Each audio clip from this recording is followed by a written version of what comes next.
নমস্কার, কলকাতা টিভিতে আপনাদের সকলকে স্বাগত জানাচ্ছি। যাদবপুর সংক্রান্ত একটি নতুন আপডেট নিয়ে আপনাদের সঙ্গে রয়েছি আমি তনুকা। আচ্ছা, যাদবপুর বিশ্ববিদ্যালয়ের সাম্প্রতিক যে সংঘর্ষ ঘটনার তদন্ত ঘিরে নতুন একটি বিতর্ক হয়েছে। বিশ্ববিদ্যালয় কর্তৃপক্ষ যে তদন্ত কমিটি গঠন করেছিল, অর্থাৎ 5 সদস্যের একটি তদন্ত কমিটি গঠন করা হয় বিশ্ববিদ্যালয়ের তরফ থেকে, তার চেয়ারম্যান হিসেবে মনোনীত অধ্যাপক শুভঙ্কর সরকার সেই দায়িত্ব নিতে অস্বীকার করেছেন। একই সঙ্গে আরএসএস ঘনিষ্ঠ শিক্ষক সংগঠন অখিল ভারতীয় রাষ্ট্রীয় শিক্ষক মহাসংঘ বা ABRSM কমিটির গঠন নিয়েও আপত্তি তুলেছে। ABRSM এর যাদবপুর ইউনিট বিশ্ববিদ্যালয়ের উপাচার্যকে চিঠি দিয়ে জানিয়েছেন অধ্যাপক শুভ শঙ্কর সরকারের অতীত নিয়ে তাদের আপত্তি রয়েছে।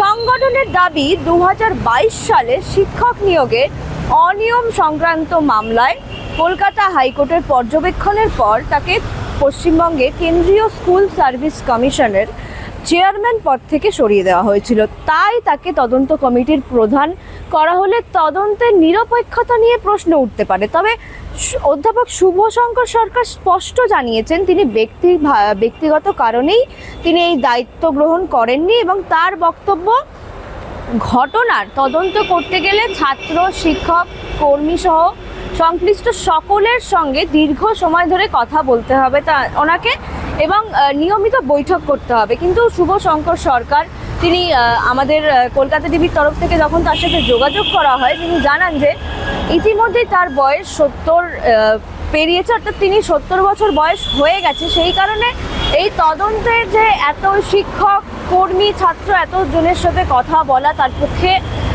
এই বয়সে এসে আর সম্ভব না। তাই জন্য তিনি এই একটা কারণ দেখিয়েছেন এবং আরও একটি কারণ হিসেবে তিনি জানিয়েছেন আমাদেরকে যে উনি যেদিন ওনাকে এই ঘটনা সম্পর্কে বা এই কমিটিতে বসানো বা এই কমিটির চেয়ারম্যান হিসেবে বসানোর জন্য বলা হয়েছে এবং মেল করা হয়েছিল, তখন সেদিনকেই নাকি সকালবেলা তিনি তার ছেলের সাথে দিল্লিতে, অর্থাৎ উনি ওনার ছেলে দিল্লিতে থাকেন, ওই দিল্লিতে চলে গেছেন বা দিল্লিতে তার ব্যক্তিগত কাজের জন্য ছেলের কাছে যান। ফলে তার পক্ষে কলকাতায় না থেকে এইভাবে ইনভেস্টিগেশন চালিয়ে যাওয়া সম্ভব হচ্ছিল না। তাই জন্য তিনি এই কমিটিতে থাকতে চাননি। এদিকে ABPRS এর তদন্ত কমিটির সদস্য এবং বিশ্ববিদ্যালয়ের ডেপুটি রেজিস্ট্রার ডক্টর আবুল হাসানের নিয়োগ নিয়েও কিন্তু তিনি প্রশ্ন তুলেছেন। সংগঠনের দাবি তার নিয়োগ সংক্রান্ত কিছু বিষয় নিয়ে দীর্ঘদিন ধরেই বিতর্ক রয়েছে এবং সেগুলি যথাযথ তদন্ত হওয়া উচিত ছিল। এবং এই পরিস্থিতিতে ABRSM একটি নতুন ও সম্পূর্ণ স্বাধীন তদন্ত কমিটি গঠনের দাবি জানিয়েছে এবং তাদের প্রস্তাব অবসরপ্রাপ্ত বিচারপতি এবং অভিজ্ঞ তদন্তকারী আধিকারিকদের নিয়েই যেন এমন একটি তদন্ত কমিটি গঠন করা হোক যাদের বিরুদ্ধে কোনো স্বার্থের সংঘাতের অভিযোগ নেই। এবং বিশ্ববিদ্যালয়ের কার্যনির্বাহী রেজিস্ট্রার সেলিম বক্স মণ্ডল জানিয়েছেন অধ্যাপক সরকার ব্যক্তিগত কারণে দায়িত্ব নিতে পারবেন না বলে কর্তৃপক্ষকে জানিয়েছেন। ফলে এখন তদন্ত কমিটির জন্য নতুন চেয়ারম্যান খুঁজতে হবে। উল্লেখযোগ্যভাবে জানিয়ে রাখব যে গত বুধবার রাতে যাদবপুর বিশ্ববিদ্যালয়ের ক্যাম্পাসে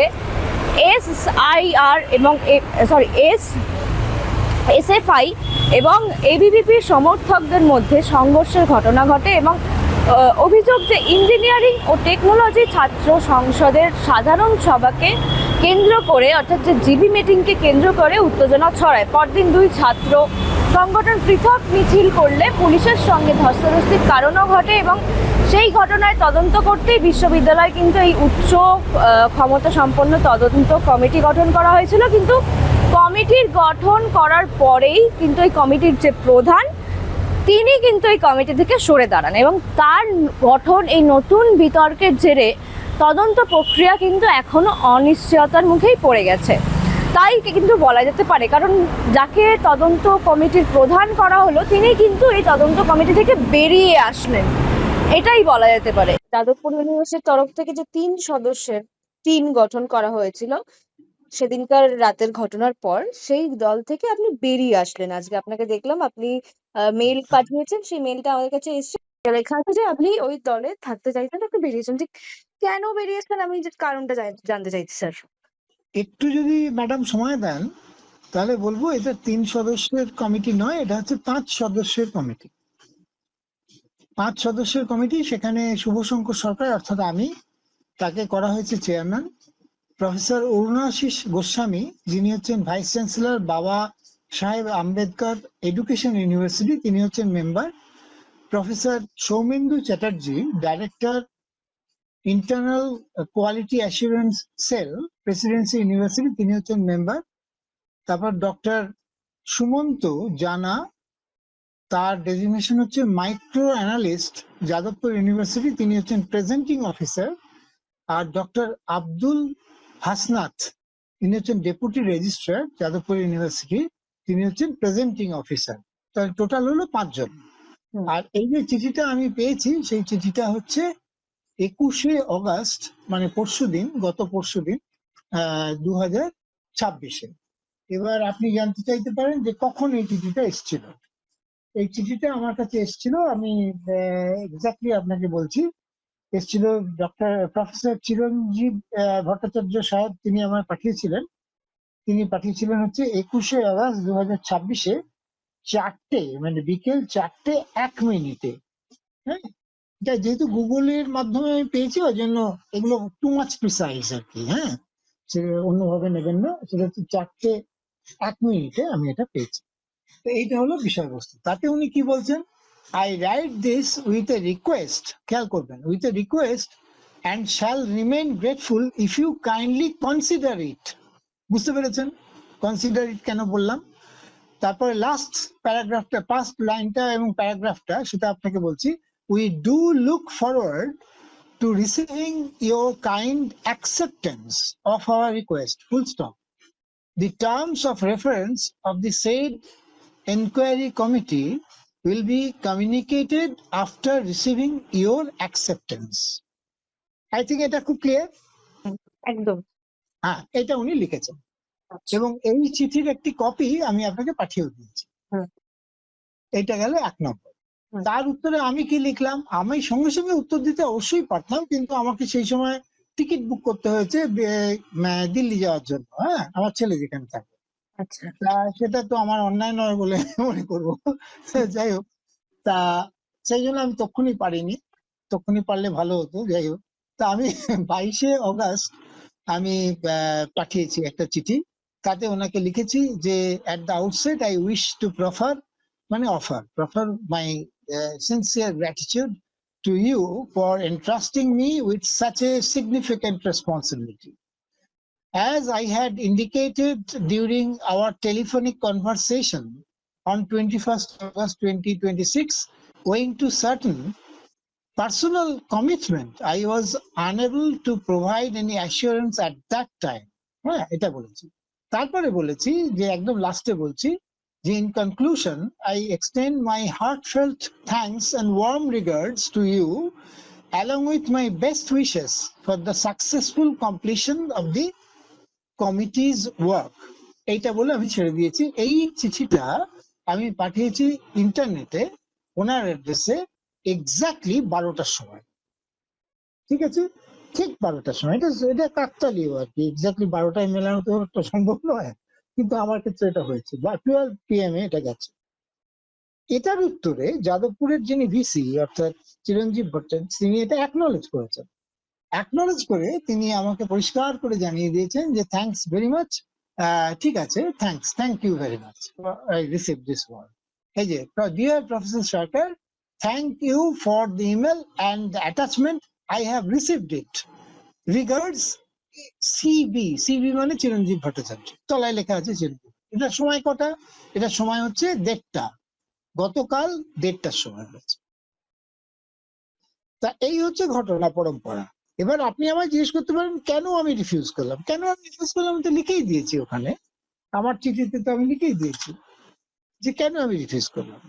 আচ্ছা আর ইনসিডেন্টালি আমার বয়সটাও তো উড়িয়ে দেওয়ার মতো নয়, আমি তো 70+।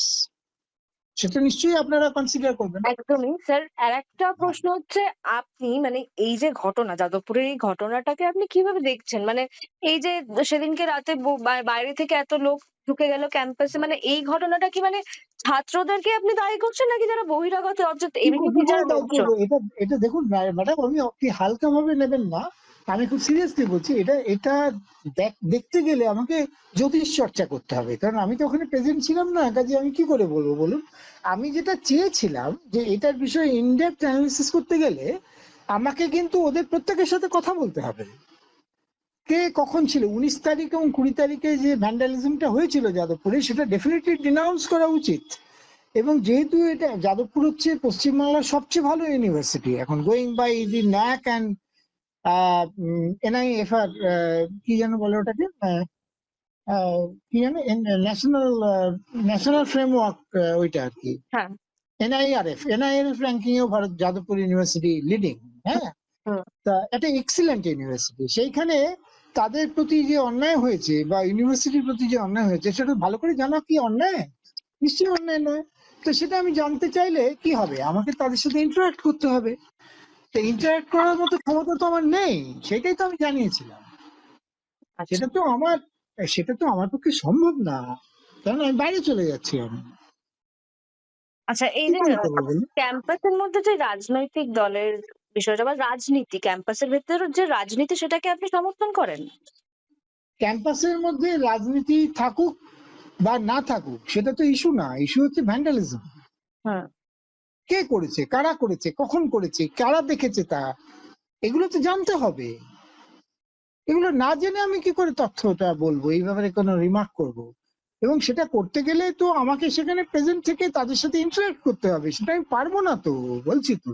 এই ধরনের আরও তথ্য জানতে অবশ্যই চোখ রাখুন কলকাতা টিভির পর্দায়, রাত দিন 7 দিন।